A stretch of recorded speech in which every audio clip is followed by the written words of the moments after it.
Well, if you're waiting to be able to travel, then yesterday was a good day for you, especially if you have not been vaccinated, obviously, because you will no longer need to show proof of vaccination when you fly domestically in Canada or take a train. Of course, if you take a cruise, you will still have to because it does not apply to cruises. But there have been a lot of other changes and a lot of questions because of the announcement yesterday, so we thought we'd try to make some headway here.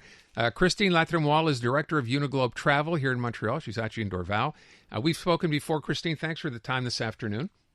You're very welcome. So let's kind of get to the main stuff, as I said. Number one, no longer need to show proof of vaccination to get on a plane, but you better know what the rules are wherever you have to be going outside of Canada. You got it. So as far as the new release of information yesterday, it sounds great if you're on a one-way ticket, but that's usually not the case for everyone. So the return flight has all kinds of restrictions. If you're not vaccinated, you can come back if you're Canadian. If you're a foreigner, you still need to be vaccinated. But a Canadian that's not vaccinated can come back. However, they have to fill out the ArriveCAN. They need to have either an antigen or a PCR negative test. They also have to quarantine for 14 days, take a test on day 8, and even if it's negative, their quarantine of 14 days is still mandatory.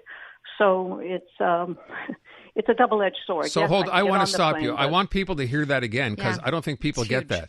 You can get out of here without having to show proof of vaccination, but as you said, once you come home as a Canadian, if you're not vaccinated, you are still, regardless of whether you had a negative PCR test or not before coming home within 72 hours, you are still going to have to quarantine for 14 days, right? That's exactly right, yes. As of today, who knows, midnight tonight, that might change again the way it's been going. Yeah. But as it stands right now, that is exactly what has to happen, yes. Does this make sense to you? I'm sorry? Does this make sense to you, that they've dropped that one condition, but then that you still need to quarantine for 14 days?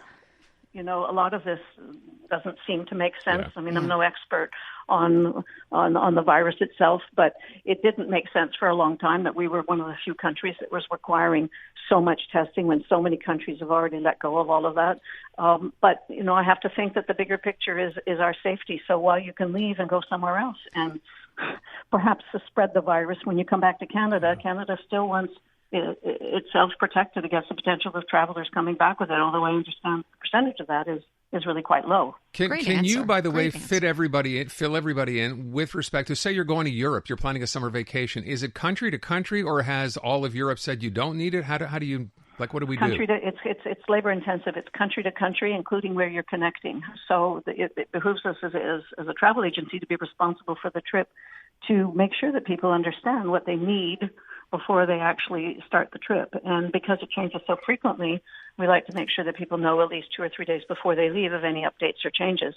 It's quite the project, let me tell you. So as it stands right now, some of the more popular places, Italy, Greece, France, do you know off the top of your head who still have vaccine mandates?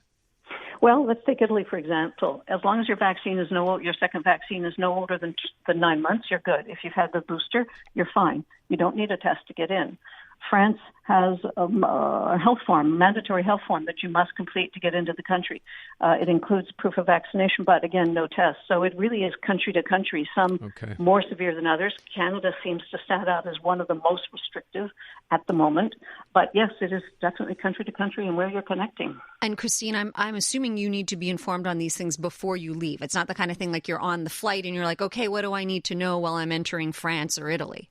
Exactly. Well, there are two sources. The government site, travel.gc, like golfcharlie.ca, is a fantastic source of information, and pretty much everything is covered there.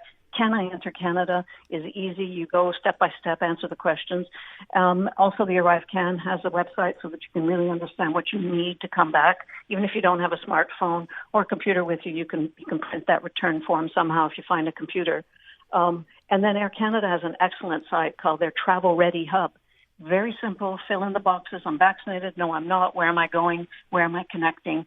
And not only does it tell you what you need, but most critically, it gives you the links to where that information is housed. And that is critical, that people avail themselves of the actual government sources for this information, not anything they've heard here or there from friends, news feeds, whatever. It needs to be the official source. That's the best advice I can give everybody. By the way, so I asked you about places in Europe, for example. Worth mentioning as well, and we talked about it yesterday, even if you're going to the U.S., right, don't think, I mean, that's not domestic, right? That's out of Canada, and you will have to show proof of vaccination in the U.S.